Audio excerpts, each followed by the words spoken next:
She was waiting at the office door when I got back from my morning coffee break.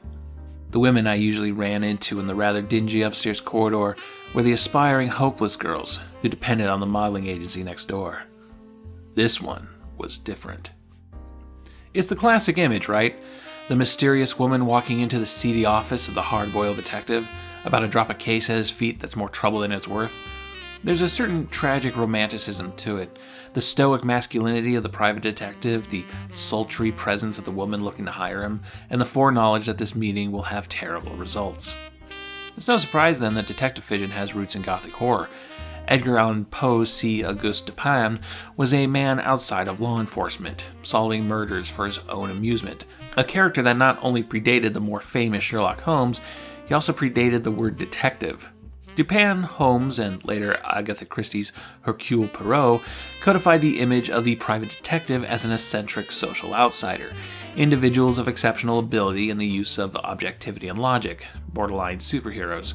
In the United States in the 1920s, organized crime in the wake of Prohibition had caught public attention, and elements of these real-world activities began to bleed into the detective genre, replacing the eccentric Moriarty-like supercriminals and twisted puzzle-box guerrilla murderer mysteries. The private detective, the eccentric social outsider, took on a more grim persona to match the grim times. They became hard-boiled. Sam Spade, Philip Marlowe, Mike Hammer, intelligent men with nihilistic attitudes and more than likely a drinking problem. Many of these stories would end up adapted to film, morally pessimistic stories in cheap black and white, a period of film in the 40s and 50s retroactively called film noir. This is when that image of the dame walking into the private detective's office was truly codified. But while that image has become part of the pop culture landscape, the things that created it dissolved with time. Film noir became less fashionable into the 1950s, Prohibition had ended in 1933, America's victory in World War II had given the country economic prosperity, a massive increase in college education, and the baby boom, and national interest in organized crime and nihilistic heroes faded away, replaced with patriotism and then an apocalyptic anxiety in the rise of the Cold War. So when we get to 1962, that image of the woman and the detective was already feeling antiquated from the old stuffy generation, which is exactly what Ross Macdonald's The Zebra-Striped Hearse is all about. The opening paragraph is clearly meant to evoke these old images of hard-boiled detective fiction, but eventually becomes clear that neither character really lives up to the visuals. The woman is not some mysterious dame with a shady past. She's a soft-spoken wife of a retired colonel who already has an appointment with a detective, and she's just here to apologize ahead of time for his husband's blustery behavior. She's a good wife. And the detective, Lew Archer, isn't a stone-faced force of masculinity framed in a hat and high collar. He's just a tired, quiet, middle-aged guy who approaches the job of detective with all the romantic flourish of your average plumber, just trying to find the damn leak so he can go back home. He didn't start that way. When Macdonald first wrote Lew Archer in 1949 in The Moving Target, he fit much more into the hard-boiled mold. Even his name was a tribute, Archer being the last name of Sam Spade's partner in the Maltese Falcon. But as time progressed and Macdonald kept writing more books, Archer evolved from a fairly stock detective hero to someone both sadder and more caring, trading in hard-nosed sleuthing for quiet observation. The Zebra-Striped Hearse is the 10th book starring Lew Archer, and by this point, he feels like a bit of a somber ghost, a figure standing in the room with little definition. The character has barely any backstory in the entire 18-book series, much less a physical description of himself. He may as well be a blurry splotch floating around, barely noticed until he's asking someone questions directly. Archer as a detective has two modes: asking questions and sitting back and letting other people do the work, which makes him perfect for the Colonel's case. The older veteran wants Archer to investigate his daughter's new fiancé, a young eccentric painter. The Colonel is worried that this young man is after the family's money, which the daughter will come into when she turns 25 in 6 months. Archer starts to poke around and discovers a link between the artist and a dead body discovered upstate, but by that point, the young couple have disappeared. The trail leads Archer across the border to Mexico, up to Reno, and back to California, and the trail of bodies gets longer every day. The hard-boiled detective fiction that ran through the 20s and 30s was a response to the Prohibition world of its day, and Macdonald honors that tradition by shifting the detective story into the world of the early 1960s.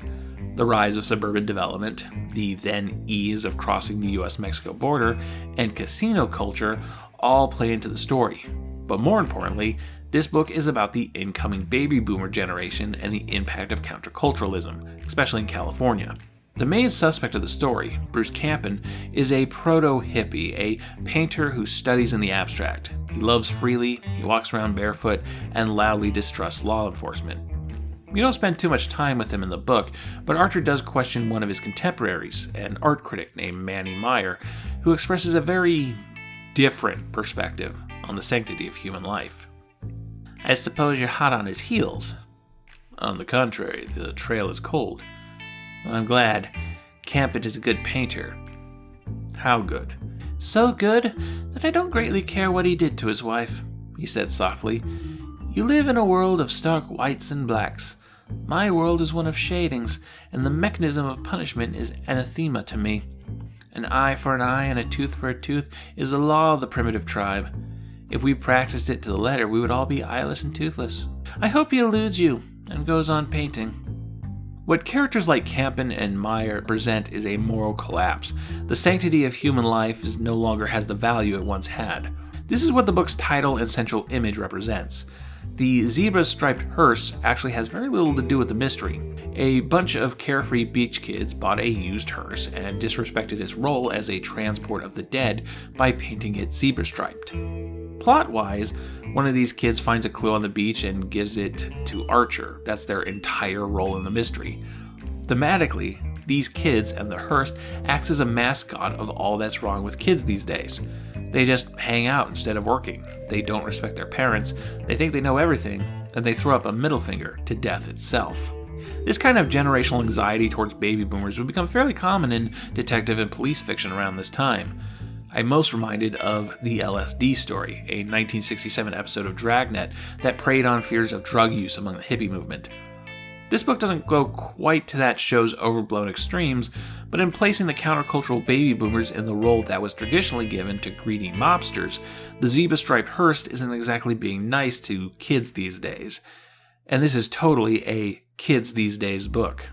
Ross Macdonald, real name Kenneth Miller, was born in 1915, and his age remained in parallel with his protagonist. A native of Southern California and a parent, Macdonald was getting a first-hand look at youth culture through his daughter, Linda. By all accounts, Linda Miller was a troubled youth who got into alcohol and casual sex at a very young age. In 1956, the then 16-year-old girl was charged in a hit and run that killed a 13-year-old boy, resulting in a string of suicide attempts, mental hospital confinements, and probation.